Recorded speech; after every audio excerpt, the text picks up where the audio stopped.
Okay, let's dive right into this because it's a critical global situation. For weeks now, the world's attention has been, pretty much everywhere else. But today, we're going to explain how conflict that was just simmering below the surface has now erupted into a full-blown strategic trap, one that has the power to completely reshape the global economy. See, most people have been working under this assumption that what's happening is just a contained regional conflict. Well, that assumption is now completely, totally wrong. We're about to explore how a war that many have overlooked is now threatening to change everything. Why? Because a new player just entered the game, and they've set a trap that America has walked right into. So, this whole story really kicks off with a common Western assumption just getting shattered to pieces. The assumption that Yemen is just this small, poor, broken country. But you see, that assumption is precisely what led to this dangerous miscalculation. Because Yemen just entered the war. To really get what this trap is all about, you have to understand what Yemen has been through. For 7 straight years, they faced this absolutely devastating war led by Saudi Arabia, and with the full backing of the West. We're talking intelligence, weapons, you name it, plus a crippling blockade. But Yemen didn't just survive, no. They actually developed their capabilities and struck back so hard at Saudi oil facilities that they forced a ceasefire. They didn't surrender. They basically won. And this is the force that has now joined the wider conflict. A force that endured years of being strangled and came out stronger, with a military that has been consistently, and I mean consistently, underestimated. And that pattern of underestimation, that's a huge part of the trap we're about to break down. So let's pull up the map because you need to see how this underestimated force is using geography as its most powerful weapon. Their location gives them an incredible amount of strategic power over the entire global economy. It's wild. Okay, so Yemen sits right on one of the most vital arteries of global trade, the Bab-el-Mandeb Strait. This is a critical choke point for all maritime traffic. It's the gateway to the Red Sea and the Suez Canal. Just think of it like a main highway for all the world's goods. And I'm not exaggerating here, a massive chunk of everything we buy and sell, somewhere between 12 and 15% of all global trade, squeezes through this one narrow passage every single day. So by showing they can shut this down, they can effectively hold a huge piece of the global economy hostage. Now, here's what's so fascinating about their strategy. This isn't about matching the U.S. Navy ship for ship or plane for plane. No way. It's about exploiting a massive economic imbalance. It's called asymmetric warfare, and the math behind it is simple and absolutely devastating. And this right here, this brilliantly illustrates the core of the economic trap.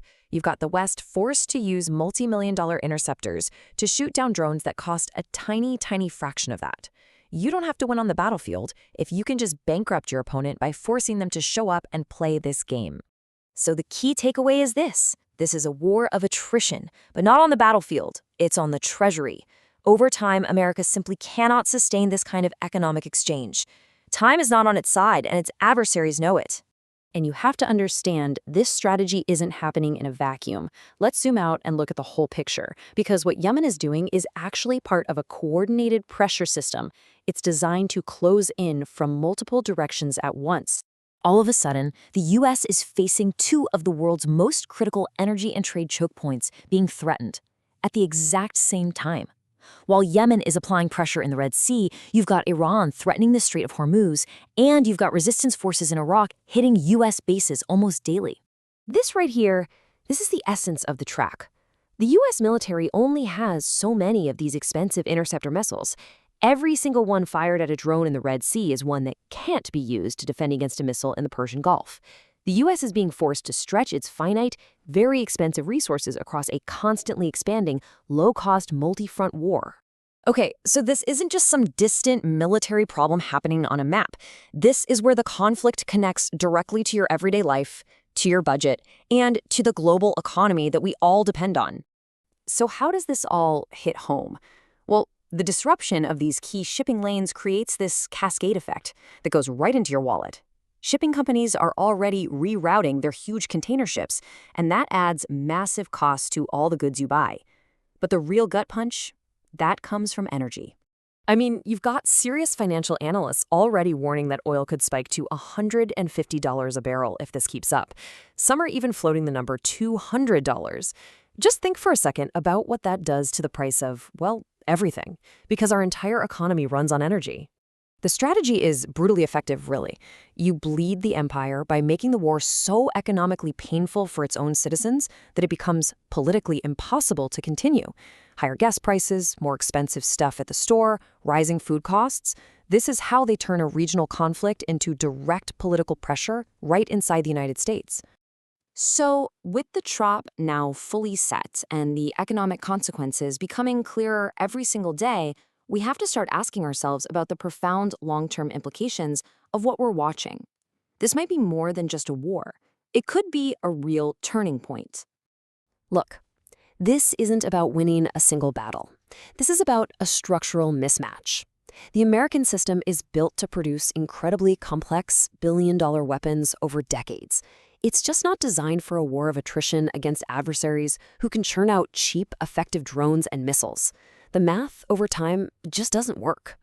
America walked into this conflict assuming its overwhelming power would lead to a quick victory.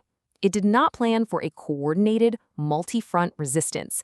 It did not plan for an economic war of attrition, and it certainly did not plan for the political fallout when its own population starts feeling the pain in their wallets. The moment Yemen entered this war, it might have signaled something so much bigger than just another regional flare-up. We might be witnessing the exact moment an overstretched empire made a critical miscalculation. The moment the trap slammed shut. And the moment the balance of global power began to shift in a way that truly no one saw coming.